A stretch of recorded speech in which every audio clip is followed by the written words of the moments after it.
बरसात का सीजन शुरू हो गया है और साथ में ही फेस्टिवल सीजन भी आ रहा है, तो क्यों ना एक ऐसी रेसिपी बनाए जो बरसात और फेस्टिवल में भी बहुत ही अच्छे से आप बना सकते हो और बहुत ही बढ़िया आपको खाने में भी लगेगा। तो आज मैं आपके लिए लेके आई हूँ मूंग दाल की हलवाई स्टाइल बिल्कुल खास्ता कचौरी। आप तो बहुत बार मार्केट से आप इस कचौरी को लाते हो और किसी भी फेस्टिवल में इंजॉय करते हो या फिर ऐसे भी खाने का मन होता है तो आप इस कचौरी को मार्केट से लाते हो। तो क्यों ना इस बार घर में इस कचौरी को ट्राई किया जाए और एक ही बार में आपका ये कचौरी बहुत ही परफेक्ट बन के तैयार होगा, जिसके लिए मैं सारे टिप्स एंड ट्रिक्स आपके साथ शेयर करूंगी। हेलो एवरीवन, मैं हूं मधु। मेरे चैनल में आपका बहुत बहुत स्वागत है। तो चलिए बिना देरी किए हुए बनाते हैं आज की ये मजेदार रेसिपी। मूंग दाल कचौरी बनाने के लिए हमने यहाँ पे ले लिया है मूंग की दाल और इसे हम 3-4 घंटे अच्छे से पानी में भिगो लेंगे।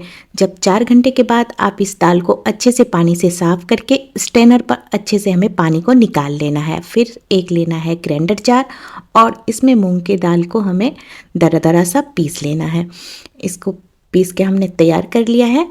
अब लेते हैं एक पैन, गैस के फ्लेम को ऑन करके एक बड़े चम्मच हम यहाँ पे ऑयल ले लेते हैं। आप कोई भी ऑयल ले सकते हैं, लेकिन आप रिफाइंड ऑयल लीजिएगा या फिर घी लीजिएगा तो बहुत ही लॉन्ग टाइम तक आप इस कचौरी को रख सकते हैं।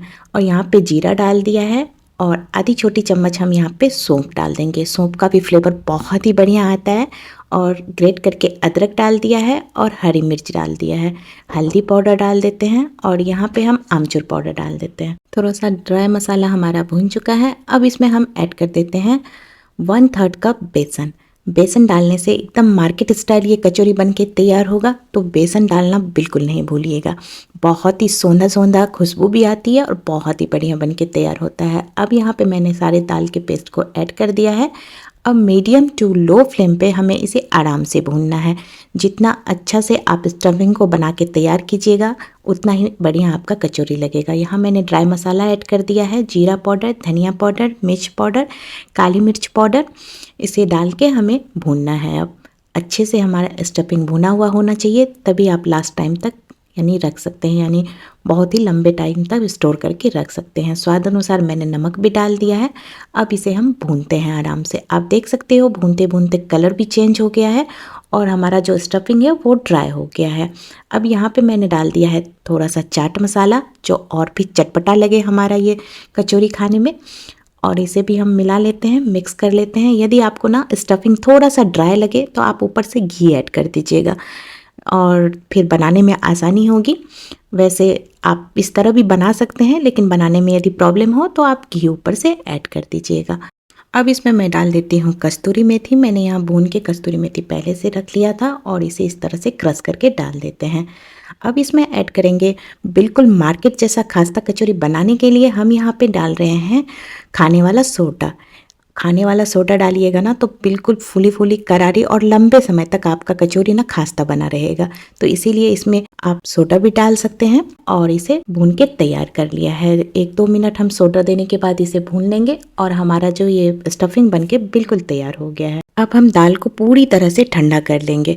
तब तक हम यहाँ पे आटा लगा लेते हैं। आटा लगाने के लिए मैं यहाँ पे एक बड़ा सा परात ले ली हूँ। इसमें हम 2.5 कप मैदा ले लेते हैं। आप इसे गेहूं के आटे से भी बना सकते हैं, लेकिन बिल्कुल मार्केट स्टाइल कचौरी बनाने के लिए मैंने यहाँ पे मैदा यूज किया है। अब इसमें स्वाद अनुसार मैंने नमक डाल दिया है और थोड़ा सा अजवाइन क्रश करके डाल दिया है, जो डाइजेस्ट में बहुत ही हेल्प करता है। इसीलिए कचौरी जब भी बनाइए, कचौरी, समोसा या ऐसे फ्राई वाले चीज, तो आप उसमें अजवाइन जरूर ऐड कीजिएगा। और इस तरह ड्राई इंग्रेडिएंट्स को हम मिला लेते हैं। अब मैं इसमें ऐड कर देती हूँ घी। मैंने यहाँ पे 1/3 कप घी लिया है और घी डालने से ना आपका कचौरी बहुत ही खास्ता बनेगा। यदि आप यहाँ पे रिफाइन ऐड करोगे तो आपका जो कचौरी है वो कुरकुरा बनेगा, खास्ता नहीं बनेगा। तो छोटे छोटे टिप्स एंड ट्रिक्स होते हैं, जिसे आप फॉलो करोगे ना तो आपकी रेसिपी बहुत ही मज़ेदार बनेगी। और इसे थोड़ा थोड़ा पानी देते हुए हम इसे मिक्स कर लेते हैं, आटा को लगा लेते हैं। और आटा लगाने में भी आप ध्यान रखिएगा, जो थोड़ा थोड़ा पानी दे के हम आटा को लगाएं और आटा को हमें गूंदना नहीं है और बिल्कुल सॉफ्ट आटा हमें बना के तैयार करना है। आटा को हमें मतलब गूंथना नहीं है। यदि आप ज़्यादा गूँथोगे तो उससे भी आपका जो कचौड़ी है ना वो ज़्यादा खास्ता नहीं बनेगा। तो आप इस तरह से मैदा को इकट्ठा कर लोगे और अच्छे से हमें इसे बस आटा को मिलाना है, मिक्स करना है। अब इसे हम 15 से 20 मिनट तक हम रेस्ट करने के लिए छोड़ देते हैं। तब तक आपका जो स्टफिंग है वो भी पूरी तरह से ठंडा हो जाएगा और 15 मिनट के बाद मैं आटा को चेक कर लेती हूँ। ये देखिए बहुत ही सॉफ्ट हमारा आटा लग के बिल्कुल तैयार हो गया है। अब चलते हैं हम कचौरी बनाने के लिए। कचौरी बनाने के लिए ना हमें इसे बेलना है और ना ही कोई फटने की झंझट होगी, ना बेलना पड़ेगा और ना ही कचौरी फटेगी। अब ले लेते हैं एक छोटा सा लोई। आप अपने हिसाब से अपने अकॉर्डिंग आप इस कचौरी को बना सकते हैं, बड़ा छोटा जैसा भी आपको बनाना हो। और इस तरह हथेली पे लेके हमें इसे सॉफ्ट करना है, इस तरह गोल गोल बनाना है। अच्छे से हमें इसे इस तरह से शेप देना है और कटोरी के शेप में बना के हमें इसमें स्टफिंग करना है। फ्रेंड्स, यदि स्टफिंग आपका अच्छे से भुना रहेगा ना तो आपकी जो कचौरी है ना वो लंबे समय तक यानी कि 1 वीक तक तो आप आराम से खा सकते हो। और इसमें हम स्टफिंग डाल देते हैं, ये देखिए। और यदि थोड़ा कम आप भुनिएगा तो फिर आपको दिक्कत होगी इसे स्टोर करने में, इसीलिए लंबे समय तक स्टोर करने के लिए स्टफिंग को अच्छे से भूनना बहुत ही ज़रूरी है। दाल और मसाला अच्छे से भुना रहेगा तो आपकी कचौरी बहुत लंबे समय तक आप स्टोर करके रख सकते हो, यानी कि 15 दिन भी आप आराम से इसे रख सकते हो। अब मैंने इसे इस तरह से डाल दिया है, थोड़ा सा भर भर के मैं यहाँ पे डाल रही हूँ। और आटा को इस तरह उठाते हुए जैसे हम पराठे बनाते हैं या कचौरी कोई भी बनाते हैं उस तरह से हम इसे सील कर देंगे। अच्छे से हम इसे बंद करेंगे, जो हमारा जो स्टफिंग है वो बाहर बिल्कुल नहीं निकलना चाहिए। फ्रेंड्स, रेसिपी अच्छी लगे तो रेसिपी को शेयर करना बिल्कुल नहीं भूलिएगा। चैनल पे नए हैं, अभी तक आपने मेरे चैनल को सब्सक्राइब नहीं किया है तो प्लीज़ बेल आइकन के साथ सब्सक्राइब प्रेस करना बिल्कुल नहीं भूलिएगा, जिससे मेरी वीडियो की नोटिफिकेशन सबसे पहले आपके पास आ जाए। तरह मैंने इसे सील कर दिया है, अच्छे से बंद कर दिया है। जो एक्स्ट्रा आटा बचे उसे हम निकाल लेते हैं।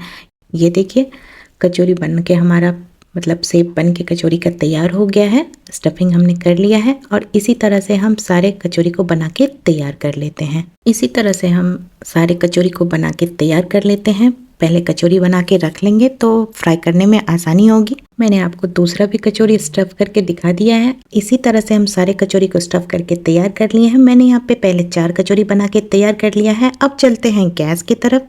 हमने यहाँ पे पहले से कढ़ाई में ऑयल को गर्म होने के लिए रख दिया था। अब ये देखिए मैं एक छोटा सा टुकड़ा डाल के आपको दिखा रही हूँ।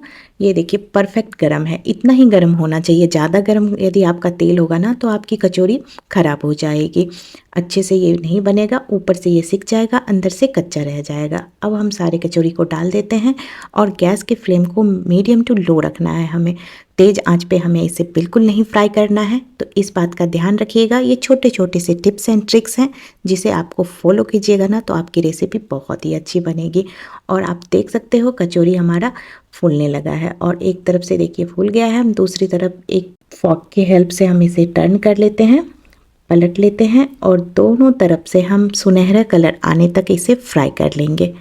ये देखिए बहुत ही बढ़िया हमारा ये कचौरी फूल के तैयार हुआ है। आप यदि छोटे छोटे कचौरी बनाना चाहते हैं तो वो भी बना सकते हैं। और ये लीजिए बहुत ही लाजवाब हमारी ये कचौरी बनके तैयार हो गई है और परफेक्ट कलर आ गया है। अब मैं इसे निकाल लेती हूँ। आप देख सकते हो एक भी कचौरी हमारी फटी नहीं है। नहीं तो यदि आप अच्छे से स्टफिंग को सील नहीं करोगे तो आपकी कचौरी फट सकती है। यदि आपका आटा परफेक्ट नहीं लगा रहेगा तब भी आपकी कचौरी फ्राई करने में फट सकती है। तो इस बात का ध्यान रखिएगा, आटा भी आप परफेक्ट लगा के तैयार कीजिएगा। और हमारी कचौरी अब बनके तैयार हो गई है। अब मैं इसे निकाल लेती हूँ। इसी तरह हम दूसरे बैचेज का भी कचौरी बना के तैयार कर लेंगे। लेकिन दूसरे बैचेज का जब आप कचौरी बनाइएगा तो इस बात का ध्यान रखिएगा, तेल को आप बिल्कुल ठंडा कर लीजिएगा तभी उसमें कचौरी डालिएगा, नहीं तो फिर आपका उसमें बबल्स आ जाएगा और कचौरी देखने में भी अच्छा नहीं लगेगा और लंबे टाइम तक आपका खास्ता भी नहीं रहेगा। तो तेल को ठंडा करके उसके बाद बिल्कुल गुनगुना गर्म है तभी आप कचौरी को उसमें डालिएगा। अब ये लीजिए हमारा कचौरी बनके बिल्कुल तैयार हो गया है। मैंने इसमें मिर्च फ्राई करके डाल दिया है और मैंने इसे केचप के साथ सर्व किया है। आप इसे मनचाहे चटनी या आलू की सब्जी के साथ सर्व कर सकते हैं। फूली फूली बहुत ही खास्ता बहुत ही मज़ेदार हमारा मार्केट स्टाइल कचौरी बनके बिल्कुल तैयार हो गया है।